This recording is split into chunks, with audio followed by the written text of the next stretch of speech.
तीन बहनों की लालची भाभी। करिश्मा, रेशमा और मनीषा तीन बहनें हैं। उनका एक भाई भी है, मयंक। मयंक अपनी बहनों को बहुत प्यार करता है, लेकिन मयंक की पत्नी सविता इस मामले में मयंक से बिल्कुल ही अलग है। वो अपनी ननदों का जितना बुरा कर सकती है उतना बुरा करती ही रहती है और अपनी ननदों पर हुक्म भी चलाती है। करिश्मा, करिश्मा, तुमने अभी तक नाश्ता नहीं बनाया? तुम्हारे भैया को ऑफिस जाने में देर हो रही है। हाँ भाभी, बस अभी बनाती हूँ। करिश्मा, तुम ये ढीलापन छोड़ दो।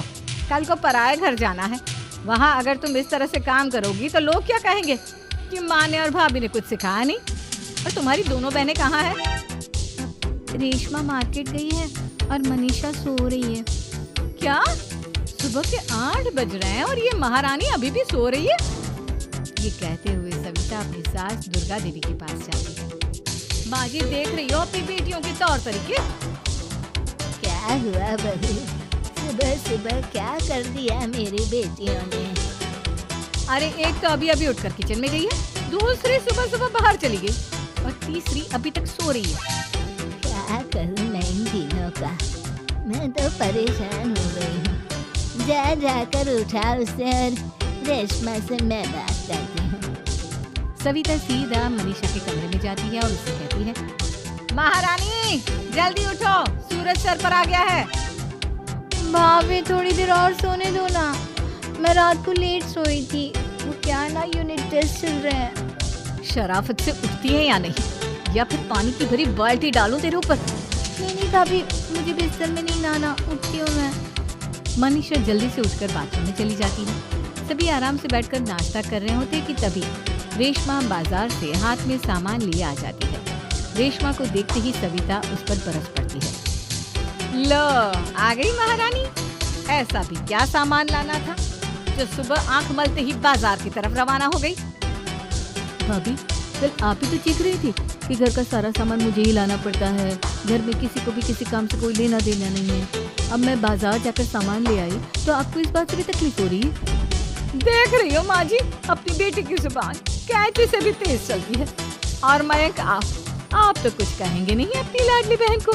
रेशमा, अपनी भाभी से ऐसे बात नहीं करते। चलो माफी मांगो। भैया, मैं क्यों माफी मांगू? आप भाभी से बोलिए ना कि हम पर कम हुक्म चलाया करे। हम इस घर की बेटियां हैं और आपकी पत्नी की ननद है, नौकरानी नहीं। लो कर लो बात। इनकी भलाई के लिए कुछ भी बोलो तो इन्हें बुरा लग जाता है। इस घर में यही इज्जत है मेरी। देख लो माँ जी, आपकी बेटी किस लहजे में मुझसे बात कर रही है। सविता वहाँ से चली जाती है। मयंक को बहुत गुस्सा आता है, वो भी वहाँ से चला जाता है। फिर करिश्मा रेशमा को समझाती है। रेशमा, तुम्हें भाभी से माफी मांग लेनी चाहिए थी ना। लेकिन दीदी, मैंने कुछ किया ही नहीं तो मैं माफी क्यों मांगू?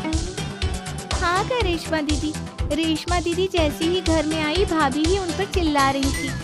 हाँ, मैं मानती हूँ कि गलती भाभी की थी। मैं तो इसलिए बोल रही हूँ कि भाभी ने माँ को तो पूरी तरह अपने वश में कर लिया है। वो हमारी बात सुनती ही नहीं। मयंक भैया हमारे लिए हमेशा खड़े रहते हैं, इसलिए उनकी बात का मान तो तुम्हें रखना चाहिए था ना। कोई फायदा नहीं दीदी, कुछ दिनों की बात और है, भाभी उन्हें भी हमारे खिलाफ भड़का देंगी। फिर वो भी माँ की तरह हमारी किसी बात का विश्वास नहीं करेंगे। इसी तरह सविता अपनी तीनों ननदों को किसी न किसी बात पर परेशान करती रहती है। एक दिन मयंक अपनी तीनों बहनों के लिए गिफ्ट लाया। करिश्मा, ये तुम्हारे लिए हार का सेट। रेशमा, तुम्हारे लिए सुंदर सी ड्रेस। और मनीषा, तुम्हें किताबें पसंद है ना, तुम्हारे लिए किताबें लाया हूँ। थैंक यू भैया। थैंक यू भैया। थैंक यू भैया। करिश्मा, तुम्हारा नेकलेस कितना सुंदर है। ये भैया कहाँ से ले आए होंगे? मैंने भैया को 3 दिन पहले फोन पर ये डिजाइन दिखाया था और आज भैया ये ले आए। सविता तो अपनी ननदों के गिफ्ट्स देखकर जल गई और करिश्मा का नेकलेस तो उसे भी बहुत पसंद आया था। अपनी बहनों के लिए कितना अच्छा नेकलेस लेकर आए हैं। मुझे कभी कोई गिफ्ट नहीं किया। मैं आज ही ये हार चुरा लूं। रात में सविता करिश्मा का हार चुरा लेती है और इसी तरह उसे अपनी ननदों की जो भी चीज अच्छी लगती वो उसे मांगती नहीं, बल्कि रात के अंधेरे में चुरा लेती। इसी तरह दिन बीतते गए और सविता ने मयंक के दिल में भी उसकी बहनों के लिए नफरत पैदा कर दी। एक दिन मयंक ने करिश्मा और रेशमा के लिए रिश्ता देखा और ये बात उसे घर में सबको बताई। माँ, करिश्मा और रेशमा के लिए बहुत अच्छा रिश्ता आया है। वो लोग कल इन्हें देखने आ रहे हैं। आप और सविता मिलकर सारी तैयारी कर लेना। ये सुनकर करिश्मा और रेशमा खुश हो जाती हैं, लेकिन सविता सोचती है, अगर इन दोनों बहनों की शादी हो गई तो घर और बाहर का काम कौन करेगा? मनीषा तो एक नंबर की कामचोर है, उससे तो किसी बात की उम्मीद लगाना ही बेकार है। मुझे इस शादी को रोकना होगा। अगले दिन सभी लड़के वालों के स्वागत की तैयारी करने में लगे होते हैं। तभी मयंक अपनी बहनों से आकर कहता है, तैयार हो गई तुम दोनों? देखो दोनों लड़के बहुत अच्छे हैं, मैं कोई कसर नहीं छोड़ना चाहता, इसलिए तुम उनके सामने अच्छे से बिहेव करना और अपनी भाभी से लड़ने मत लग जाना। करिश्मा, तुम वो नेकलेस पहन लो ना जो मैं तुम्हारे लिए लाया था। भैया मैं बहुत देर से वो नेकलेस ढूंढ रही हूँ, लेकिन मुझे मिल ही नहीं रहा। क्या तुमने नेकलेस खो दिया? तुम्हें पता भी है वो कितना महंगा था? तुम कोई काम ढंग से नहीं कर सकती। मयंक गुस्से में वहाँ से चला जाता है। थोड़ी देर बाद लड़के वाले भी आ जाते हैं। वो दोनों बहनों को पसंद कर लेते हैं और रिश्ता पक्का हो जाता है। लेकिन सविता के दिमाग में तो कुछ और ही खिचड़ी पक रही थी। वो पंडित जी के पास करिश्मा की कुंडली लेकर जाती है और उन्हें पैसे देकर करिश्मा की कुंडली बदलवा देती है। जब लड़के वालों के पास करिश्मा की कुंडली जाती है तो वो दुर्गा को फोन करते हैं। बहन जी, हमने करिश्मा की कुंडली अपने पंडित जी को दिखाई थी। आपकी बेटी की कुंडली नहीं बल्कि दोषों का पिटारा है।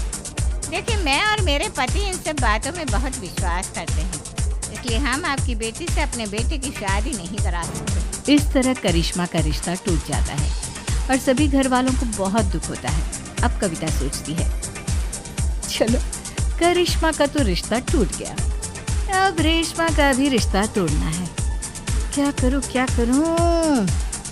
अब सविता आवाज बदलकर किसी अननोन नंबर से रेशमा के होने वाले ससुराल में फोन करती है। हेलो, मैं कौन हूँ कौन नहीं ये आपके लिए जानना जरूरी नहीं।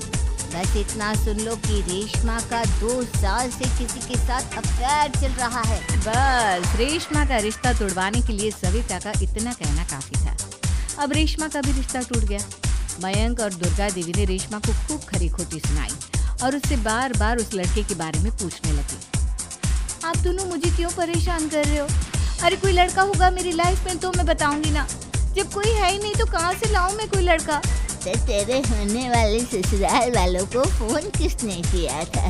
माँ मैं नहीं जानती किसने फोन किया था, मैं सच कह रही हूँ। मैं तो पहले ही कह रही थी इसकी लगाम खींच कर रखो, लेकिन मेरी सुनता ही कौन है।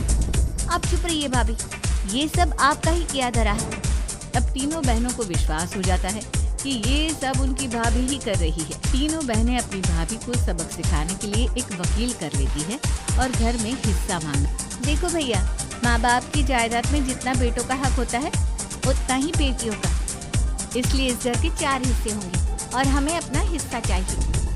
मैंने तुम्हारे लिए क्या क्या नहीं किया और तुम इस घर में हिस्सा मांग रही हो? भैया, आप और माँ हम बहनों की कोई बात नहीं सुनते हो और भाभी हमारी शादी नहीं होने देगी क्योंकि उन्हें लगता है कि आप हमारी शादी में ज्यादा पैसा लगाओगे और उन्हें हम जैसी फ्री की नौकरानी कहाँ मिलेगी। तो हम भाभी के साथ तो रह नहीं सकते, हम बहनों को अपना हिस्सा चाहिए। अरे तुम्हें शर्म आनी चाहिए अपने भाभी पर ऐसा इल्जाम लगाते हुए। वो तुम्हारे बारे में कितना सोचती है। हाँ माँ, भाभी हमारे बारे में बहुत सोचती है। दिन रात बस यही सोचती रहती है कि किस तरह से अपनी तीनों ननदों को परेशान करूं और कभी मुझे पढ़ने भी नहीं देती। दोनों बहनों का रिश्ता भी तो इन्होंने ही तोड़वाया है और रात में हमारे कमरे में आकर हमारी चीजें भी चुराती हैं। इसी तरह सविता की तीनों ननदें अपनी बात पर अड़ी रही। अब कोर्ट में तारीख भी शुरू हो गई। जब सविता को लगा कि उसकी तीनों ननद इतनी आसानी से नहीं मानने वाली, तो उसने अपने पति और सास को सारी सच्चाई बता दी और अपनी तीनों ननद से माफी मांगी। मयंक और दुर्गा को भी अपनी गलती का एहसास हो गया। अब सविता खुद करिश्मा और रेशमा के लिए अच्छा रिश्ता ढूंढती है और उनकी शादी करवाती है।